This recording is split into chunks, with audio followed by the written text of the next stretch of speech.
Всем здравия! Итак, хочу показать нашу первую газету.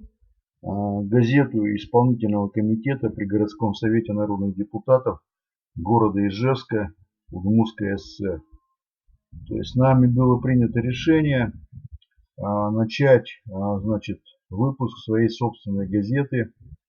Вот, потому что мы считаем это более разумное, чем, значит, надеяться на какие-то газеты из других регионов.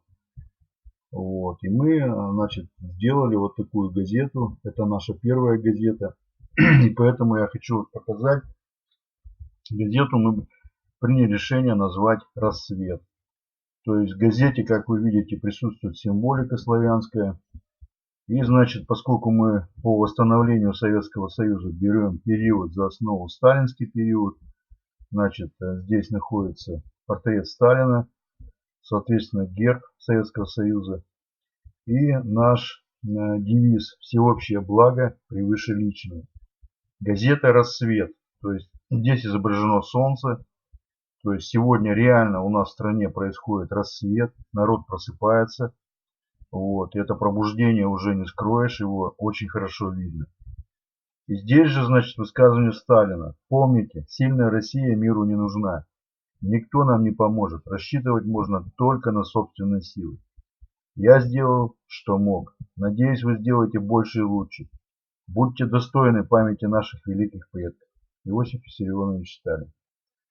Ну, далее здесь, значит, по проектам Алена Даллеса. Гарвардский проект. Вот. Здесь, значит, описание, потому что сегодня, к сожалению, большинство людей абсолютно об этом не знает, вот, не понимает, что происходит. Вот. И поэтому мы вот решили в первом номере вот это все описать. Далее вот внизу, значит, дополнить всеобщее благо превыше личного, достижение личного процветания через процветание всего советского коренного народа РСФСР. Это, значит, первая страница, вот на одном листе формата А3 мы решили пока сделать. Вот вторая страница, сейчас мы посмотрим, что там.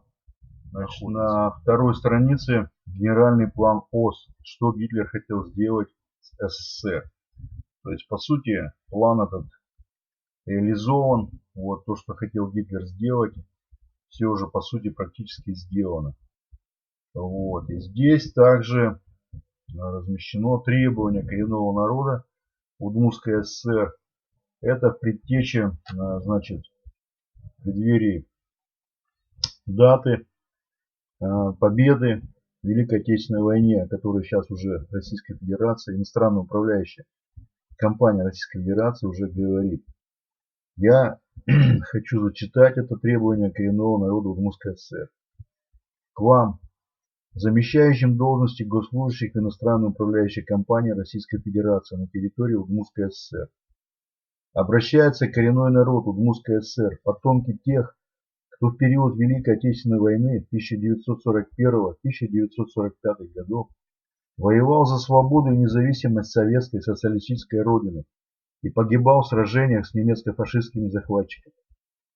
Коренной народ Удмуртской ССР – это и потомки тех, кто в тылу своим трудом продвижал нашу общую победу в 1945 году над фашистской Германией. С 1943 до 1945 года множество предателей советского народа воевало против СССР под флагом триколор. И здесь приводится пример, значит, первый – Локотская республика. Локотская республика была лишь репетицией Российской Федерации после 1991 года, они воплотили ее в жизнь. Первое. Локотская республика со столицей районным центром Локоть, в которую входили Брянская, Орловская и Курская области, просуществовала под управлением вермахта фашистской Германии с 15 ноября 1941 года по 26 апреля 1943 года. Создана на территории Локотской республики Русская освободительная народная армия РОНА, в составе дивизии СС воевала против рабоче-крестьянской Красной армии СССР и партизанских соединений.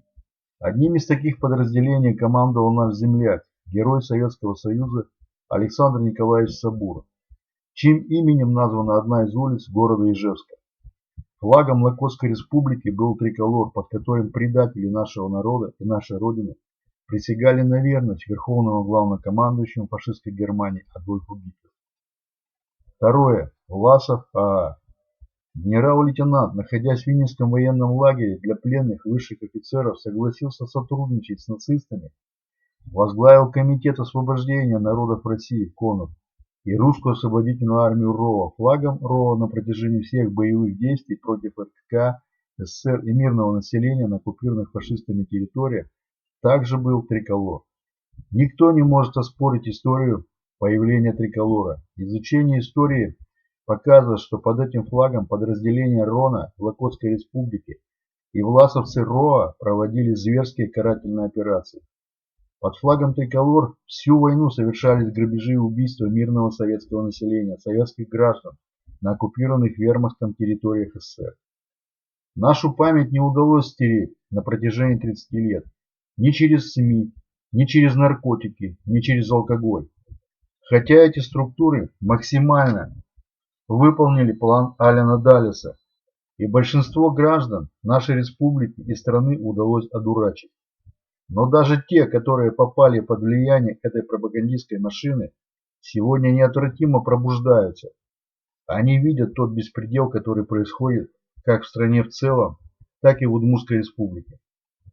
Наша родная страна СССР сегодня опять находится в оккупации, теперь уже мирового сионизма, и выплачивает контрибуцию $2 миллиарда в день. Разорение России и геноцид российского народа происходит и благодаря всем вам, замещающим должности госслужащих в иностранной управляющей компании Российской Федерации на территории Удмуртской ССР в том числе. Есть яркий пример наполнения объектов материального мира смыслом. Туалетную бумагу, когда она чистая и мягкая, можно использовать как салфетку, вытирая стол, или как полотенце, вытирая лицо. Но если ее использовать по прямому назначению, то тогда она приобретает свой окончательный смысл. Ее можно лишь смыть в унитаз. Как только туалетная бумага перестает быть чистой, она становится непригодной ни для чего, кроме своего прямого назначения. Таким образом, после использования частями РОНа, Локотской республики и власовцами РОА, флаг триколор приобрел свой безусловный смысл и был, есть и будет символом предательства и измены советской родине и своему советскому народу. Учитывая вышеизложенное на основании федерального закона 04.11.2014 за номером 332 ФЗ о внесении изменений в статью 6 федерального закона об увековечении победы советского народа в Великой Отечественной войне 1941-1945 годов и статьи 20.3 Кодекса Российской Федерации об административных правонарушениях, подписанного президентом Российской Федерации Владимиром Владимировичем Путиным, принятым Государственной Думой Федерального собрания Российской Федерации 24.10.2014 года, потомки тех, кто в период Великой Отечественной войны 1941-1945 годов воевал и погибал за свободу и независимость советской социалистической родины в сражениях с немецко-фашистскими захватчиками, а также потомки тех, кто в тылу своим трудом приближал нашу общую победу в 1945 году над фашистской Германией. Коренной народ Удмуртской ССР безоговорочно требуем снять со всех зданий и учреждений всех городов и других населенных пунктов Удмуртской ССР флаг вермахта фашистской Германии, предателей нашей советской родины, триколор. Вот такое вот, значит, заявление мы опубликовали в газете, чтобы люди узнали. Многие, к сожалению, не знают, вот, что за этим флагом кроется.